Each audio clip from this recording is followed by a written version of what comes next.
Colgate Dental Cream to clean your breath while you clean your teeth and help stop tooth decay, and Luster Cream Shampoo for soft, glamorous, caressable hair bring you Our Miss Brooks, starring Eve Arden.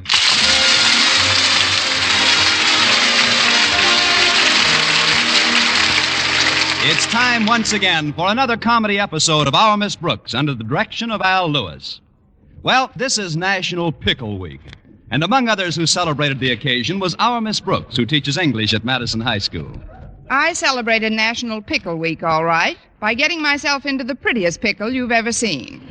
It all started innocently enough when my landlady and I sat down to breakfast last Thursday morning.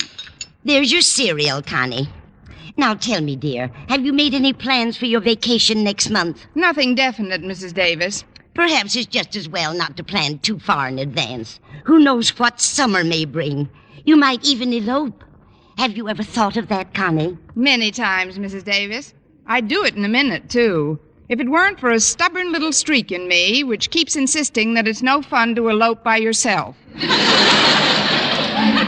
I didn't mean by yourself, Connie. What's wrong with Mr. Boynton? For submitting the outstanding question of the week, we are sending Mrs. Margaret Davis a lifetime supply of Dutch boy paint. I wish I knew what was wrong with Mr. Boynton. All he talks about lately is his impending vacation in South America. South America? What a wonderful idea. And it simplifies everything. It does? Of course. If Mr. Boynton is going to South America, that's where you have to go. The thought has occurred to me, Mrs. Davis, but there's one thing that stands in the way. Transportation. Transportation? Yes, one of my water wings has a blowout.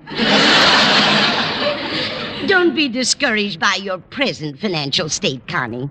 I'll go make some tea and read your tea leaves in a little while. Maybe there'll be some good news in your cup. Why, at this very moment, Lady Luck may be camping on your doorstep. Well, don't sit there, lady. Come on in. Greetings, most gracious and scintillating educator. Thank you, most generous and observant pupil. Sit down, Walter, and have some toast and jelly. Oh, thanks. What kind of a plant is that you're holding? It's a rare black orchid, Miss Brooks. Here. An orchid? Must have cost you quite a bit of money, Walter. Pish tush. The blossom cost me nothing. Besides, this is no time to concern ourselves with petty monetary considerations. I'm going to be rich, Miss Brooks. Wealthy beyond all dreams of avarice. The fabulous treasures of the universe are within my grasp. Say, buddy, could you spare a round-trip ticket to South America? No, I'm serious, Miss Brooks. I've discovered uranium. Uranium? Where? On my shoe. Who's your boot black? It's no joke, Miss Brooks. I made the discovery in the chem lab. We got a brand new Geiger counter, and it's... By the way, have you ever used a Geiger counter? I haven't had to, Walter. Very few of my pupils are named Geiger. No.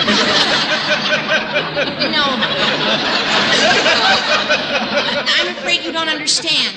A Geiger counter is an instrument that measures the number and intensity of emanations from radioactive substances. Sounds terribly talented. But how did you get mixed up with it? Well, I climbed on a desk to fix a light bulb, and my shoe got near the Geiger counter. You should have heard it. It almost blew its top. That means uranium's on my shoe. Now, the way I figure it, all I've got to do is retrace my steps of the past few days. Wouldn't it be easier to just start mining your shoe? Please, Miss Brooks. No, you gotta help me. You see, the counter is school property and can't be removed from the building without Mr. Conklin's permission. But if a teacher were to ask him... Oh, not me, Walter. I'd like to assist you in this project, but now is the wrong time. Tuesday, I knocked a bowl of soup into his lap in the cafeteria, and last week I dropped a typewriter on his foot.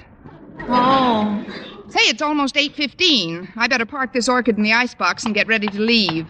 Have a glass of milk, Walter. I'll just be a minute. Okay, Miss Brooks. Oh, it's you, Connie. The tea is almost ready. I'm afraid I won't have time for the reading, Mrs. Davis. I just want to put this in the icebox. My, what a lovely stalk of asparagus. Don't let Walter Denton hear you say that. This happens to be a black orchid. Oh, but you shouldn't put that in the icebox, Connie. It won't do anybody any good there. Why don't you take it down to school with you and give it to Mr. Conklin? Mr. Conklin? Yes, you told me yourself you've been naughty lately. Maybe this little gift would make up for your recent habit of dropping things on him. Say, it might at that. Although I wouldn't want Walter to find out that I gave away his present. Walter wouldn't mind. Besides, he won't know anything about it. I'll just put the flower into this box that the clean laundry came in, tie it with this red ribbon, and presto, you've got a peace offering for your principal. Thanks, Mrs. Davis. I'm sure nothing could make him happier, unless I was tied up in the box.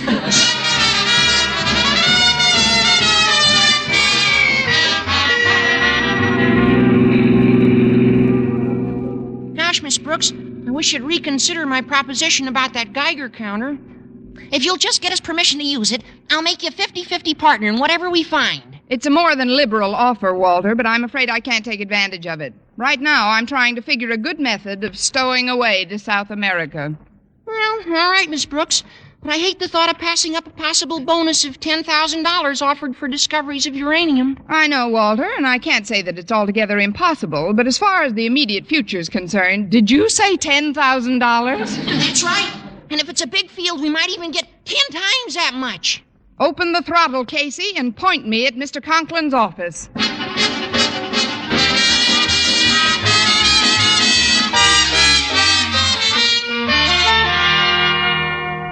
Well, I finished straightening up your office, Daddy. Thanks, Harriet. Run along, child. Isn't there anything else I can do? You can leave me alone. I'll get to your first class. Daddy, you're irritated this morning. Harriet, you're another Ellery Queen. It so happens that some vandal broke into my garden, trampled my flower beds, and stole a rare black orchid. I didn't know that. I just found out about it myself. I've been nursing that plant along for 7 years. I was planning to give that orchid to your dear mother. It's her birthday today, you know. Yes, I know. Now I'll probably have to buy a present for the old... It's a hard gift. If I ever get my hands on the scoundrel who'd... Enter. Good morning, Mr. Conklin. Oh, it's you. Hi, Miss Brooks. Hello, Harriet. I was just leaving the office, Miss Brooks. Try and cheer Daddy up a bit, will you? He's rather low this morning. I'll see you at lunch, Daddy. Bye. Goodbye. Well, Mr. Conklin, isn't this a bright and cheerful morning? Be brief, Miss Brooks. What brings you to my office? I just came in to leave this little gift. Gift? Yes, sir. May I put it on your desk? If you think you can do so without knocking the typewriter off on my foot again. What else? Mr. Conklin, I should like your permission to borrow the Geiger counter from the chem lab. Geiger counter? I believe that's what it's called. It's used to indicate the presence of uranium. Miss Brooks, are you planning to pelt me with an A-bomb? Certainly not, Mr. Conklin. I couldn't even lift an A-bomb. But I've heard that there's quite a reward for discovering new uranium deposits, and I thought maybe Kindly leave the premises. But, Mr. Conklin, I am in no mood to discuss this nonsensical project at this moment. I've had a most difficult morning. Nay, a shocking morning. What happened, Mr. Conklin? I don't know how versed you are in things botanical, Miss Brooks. Oh, I'm pretty versed. Several years ago, I purchased a rare plant. For the first few years, it failed to bloom. I tried everything. Finally, I ceased to rely on the hit-or-miss methods of plant propagation employed by a bunch of buzzing bees, and I pollinated that plant personally. Do you realize what that entailed? Of course, you had to smear your feet with honey and jump from petal to petal.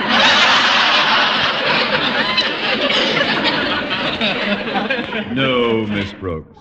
But there are other back-breaking procedures which I pursued faithfully for 7 long years, until finally my efforts bore fruit. You became the father of a lemon tree. Wrong again. An orchid plant. A black orchid plant. Just yesterday, it started to bloom, and I said to myself, "You're a lucky man, Osgood. Tomorrow this lovely flower will blossom just in time for your wife Martha's birthday." And then do you know what happened this morning? Yes. I mean, no. Some vandal stole it. Well, I guess I better be running along. Miss Brooks, where are you taking that box? I thought you said it was a gift. Oh, it is a gift, Mr. Conklin. But not for you. That is, not actually. It's for Mrs. Conklin. Her birthday, you know. Just a little remembrance. Well, you can leave it here. I'll take it to her after school. I'd like to see what it is before I take it. Oh, no. I'd rather you didn't see it, Mr. Conklin. That is, well, it's underwear. That's all right. We share a dresser, you know.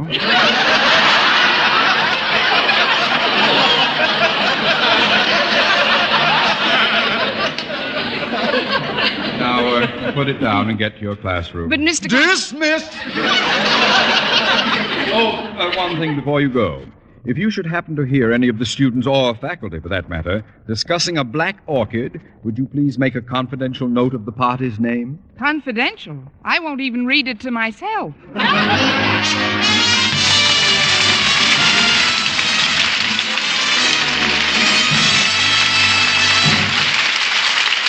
Our Miss Brooks, starring Eve Arden, will continue in just a moment. But first, here is Vern Smith. Now, tests published in authoritative dental literature show that when teeth are brushed right after eating, Colgate Dental Cream stops tooth decay best. 2 years' research at 5 leading universities, hundreds of case histories, shows that when used as directed, Colgate Dental Cream stops tooth decay best. yes, exhaustive tests show the Colgate way best to prevent decay. Better than any other home method of oral hygiene known today. Based on both clinical and X-ray examinations, the Colgate way stopped more decay for more people than ever before reported in all dentifrice history. Even more important, there were no new cavities whatever for more than 1 out of 3 who used Colgate Dental Cream as directed. Think of it. Not even 1 new cavity in 2 full years. No other dentifrice, paste or powder, ammoniated or not, no other dentifrice has proof of such results. The best results ever reported for a dentifrice of any type. So always use Colgate to clean your breath while you clean your teeth. And remember, when you follow the Colgate way, Colgate Dental Cream stops tooth decay best. Well, my morning classes passed without any undue noise from the principal's office. So I assumed that Mr. Conklin hadn't found time to open the box containing his own Black Orchid, so thoughtfully provided for me by Walter Denton. When lunch period arrived, I hurried to the biology laboratory to let Mr. Boynton in on the ground floor of my predicament. Busy, Mr. Boynton? Oh, not at all, Miss Brooks. Come on in. Before we go to lunch, there's something I'd like to talk to you about. It's really silly, I guess, but I was rather embarrassed this morning. Embarrassed? It all started when Walter Denton came to pick me up and told me some ridiculous story about finding uranium on his shoes. Oh, that isn't completely ridiculous, Miss Brooks. As a matter of fact, it was more or less confirmed in the chem lab by the reaction of the Geiger counter. You mean that Walter did actually step into uranium? Well, not necessarily. It could be some similar radioactive substance. You realize, of course, that the Geiger counter is an extremely sensitive instrument. It'll even pick up emanations from your radium dial wristwatch. All the way from Fisher's pawn shop? Why, it's a wonderful invention. And while Walter's shoe may not necessarily indicate the presence of any large field nearby, it's still a rather provocative incident. I'll say it is. Half of $10,000 is very provocative. If one were to discover some uranium, one would never miss the money it cost for a summer vacation, would one? Well, I should think not. I'm going to South America myself. South America? Well, that's funny. I'm going to spend my vacation down there. You too? What a coincidence. When are you leaving? The day school ends, June 23rd. You too? What boat are you taking? The SS Brazil. You too? What cabin will you be? Oh, no,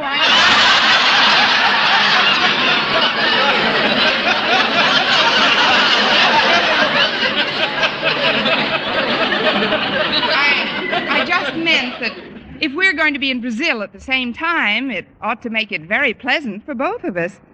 They say the nights down there are very conducive to romance. Yes, I've heard something to that effect. In fact, on most June nights in Brazil, the stars seem to be so low in the sky that you can reach out and touch each other. Please, Miss Brooks,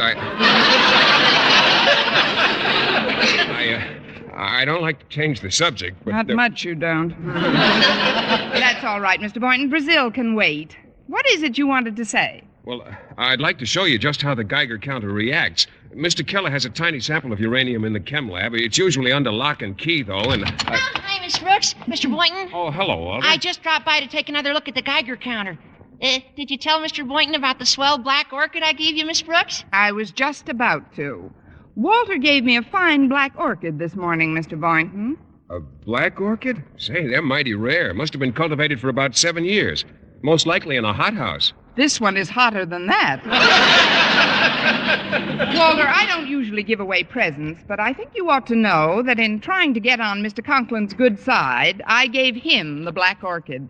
You gave Mr. Conklin the... I better get a glass of milk. I don't feel so good.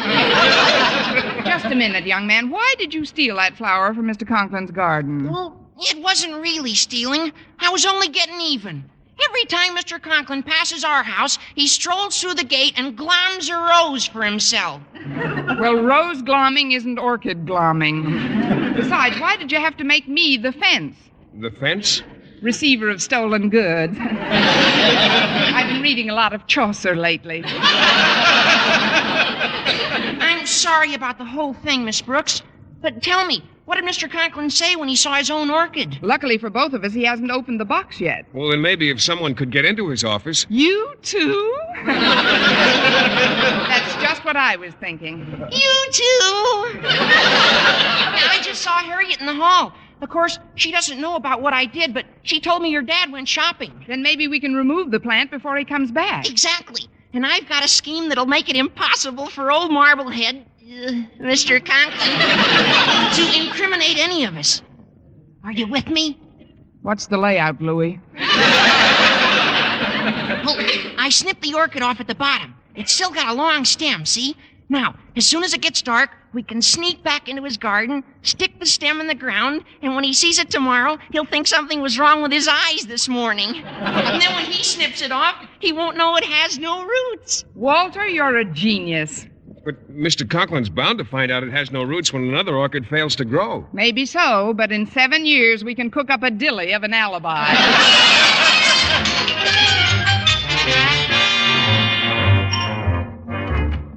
I'll keep a watch here at the door, Miss Brooks. All right, Mr. Boynton. Now hurry, Walter. We've got to get that box off Mr. Conklin's desk before he gets back. Okay, Miss Brooks. There, I've got it. He's coming down the hall. We better get out of here. It's too late. He'll see us. Quick, get rid of the box. What box? The one you're holding, Walter. Oh, here, you hold this, Mr. Boynton. All right. Yeah, I don't want this. Here, Miss Brooks, here's a nice orchid for you. For me? How sweet of you, miss. What am I saying? Here, you take this, Walter. I'm allergic. Keep it. Quick, Miss Brooks, toss it out the window. The window. Where is it? Oh, right here. Open, thank goodness. There you go. Hello, what's everybody doing in my... Miss Brooks, may I inquire what it was you just threw out of my window? Who, me?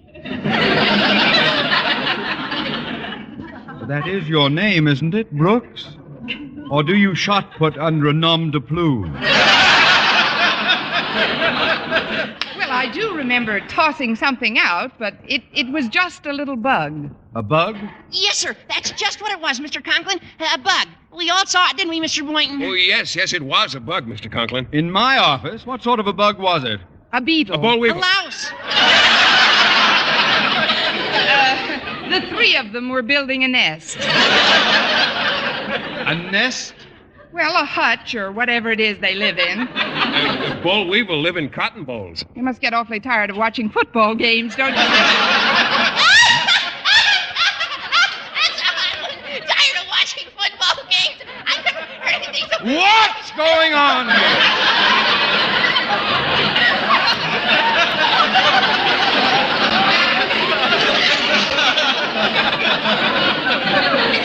What are you three doing in my office? Well, sir, we just came in to wish your wife a happy birthday. You came in to wish my wife a happy birthday? Yes, sir. Happy birthday to her. Happy birthday. Oh, quiet! Mr. Conklin, I might as well tell the truth. I wanted to give Mrs. Conklin her present myself. That's why we entered your office, but then when I heard you coming, I became nervous and tossed it out the window. Oh, well, that's easily remedied. We'll just reach out and pick it up. Now, but if there's nothing in it but underwear, Please, not in front of Mr. Boynton. You see, that was a little fib, too, Mr. Conklin. It isn't underwear. It's something for the house. You see, I wanted you to be surprised, too. That's right. That's what Miss Brooks told us. Yes, sir. She wants you to be surprised, too. Oh, well, that's different. Something for the house, eh? Mrs. Conklin's been talking about new curtains for the dinette. Could this be curtains? It could be for us.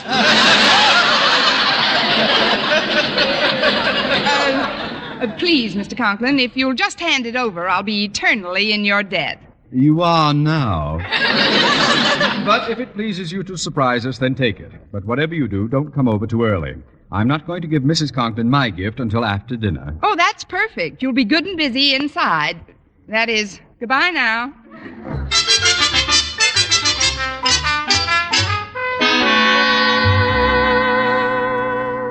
The cafeteria's about to close, Daddy. Aren't you going to have lunch? I had a bite downtown, Harriet, when I bought your mother her birthday present. Oh, what did you get her, Daddy? A radium dial table model clock so she can see what time of night it is without waking me. I took it home before I returned to school. $15 I paid for that clock. She'd better like it. I hope you hid it someplace where she won't find it in advance. You know how inquisitive Mother is about her presents. I'm well aware of your mother's little idiosyncrasy, Harriet. I hid it all right. I buried it in the little sunken toolbox out in our garden. This is one present nobody could find without a Geiger counter.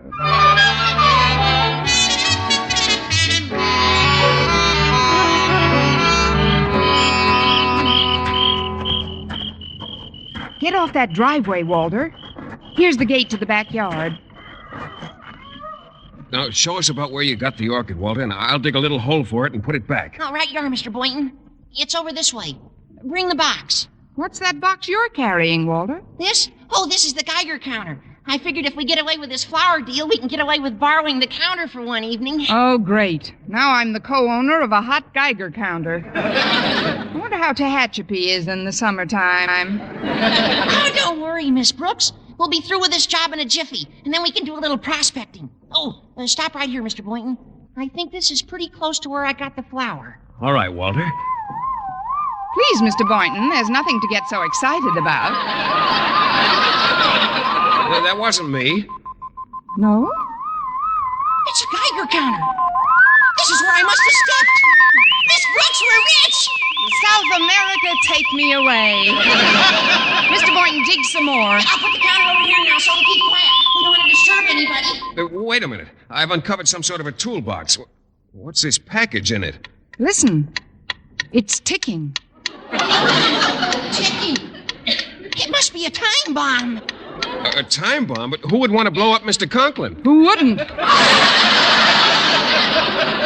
I mean, if there's uranium around here, this bomb could have been planted by someone who didn't want any of us to get it. That's right. Or it could have been placed by some crackpot who wants to see our civilization survive.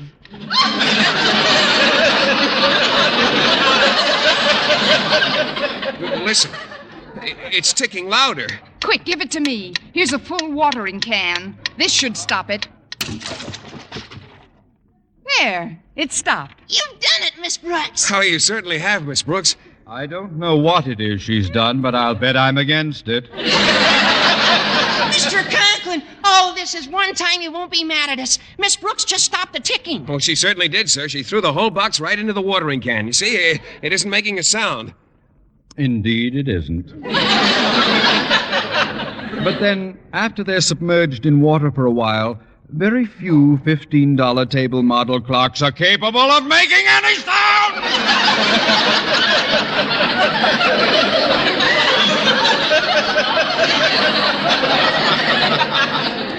$15 table clock?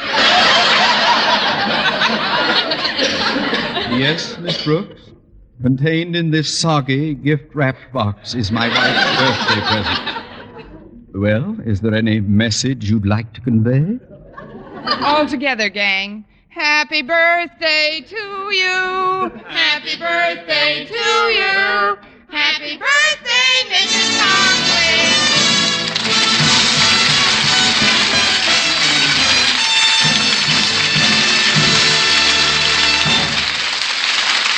Arden as our Miss Brooks returns in just a moment. But first, Dream girl, beautiful luster cream girl. tonight, yes, tonight, show him how much lovelier your hair can look after a Luster Cream shampoo. Luster Cream, world's finest shampoo.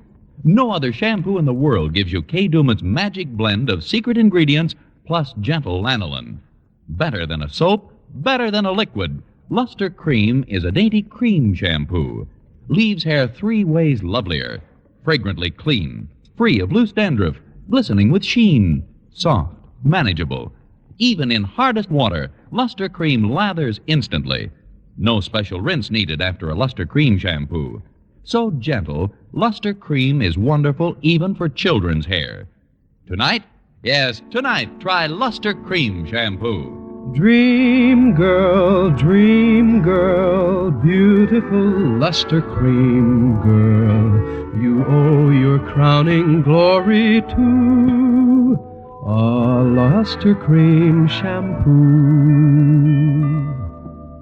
and now once again, here is our Miss Brooks. Well, when we showed Mr. Conklin that his Black Orchid was still intact, and I promised to reimburse him for the ruined clock, he calmed down a bit and his complexion returned to its normal color, purple. After he had dismissed us, I slunk back to my room and fell into a nice, peaceful slumber. However, I awoke in the morning with a very disquieting thought. The fact remained that somewhere, somehow, Walter Denton had stepped in uranium. Mr. Keller, the chemistry teacher, had verified that. So when Walter arrived to pick me up, I hastened to reaffirm our partnership. We are still partners, aren't we, Walter? Oh, you bet, Miss Brooks. Mr. Conklin didn't see the Geiger counter at all. Good. Now, today, let's get a hold of a sample of uranium so we'll know what we're looking for. And first, you'll have to give me $5, Miss Brooks. $5? We're partners, aren't we? You put in 5 and I'll put in 5. Mr. Keller just called to tell me that's what a sample costs. Well, why should we have to buy it? Couldn't we borrow it? Look, Miss Brooks, remember I told you how I got up on the table in school to fix the light bulb? Yes, but what has that got to do with the uranium sample in the chem lab? That's the uranium I stepped in. What? Sure. That's why we got to put in $5 each to buy the school a new sample. Now I've got to go to South America, if only to send you a tsetse fly. Next week, tune into another Our Miss Brooks show brought to you by Luster Cream Shampoo for soft, glamorous, caressable hair and Colgate Dental Cream to clean your breath while you clean your teeth and help stop tooth decay. Our Miss Brooks, starring Eve Arden, is produced by Larry Burns, written by Al Lewis, Lester White, and Joe Quillen, with the music of Wilbur Hatch under the direction of Maurice Carlton.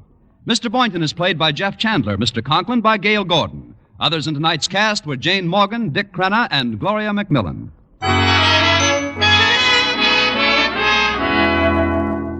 For a beauty bath that brings you glamour from head to toe, get bath-size Palmolive soap. Yes, ladies, for a velvet smooth beauty lather that caresses your skin, leaves your whole body glowing with the warm blush of fragrant loveliness, enjoy a beauty bath with bath-size Palmolive. It's perfect for your tub or shower. Just the gentlest massage over your body creates a glorious lather that leaves your skin delightful. Yes, for the most luxurious bath you've ever had, get big bath-size Palmolive soap.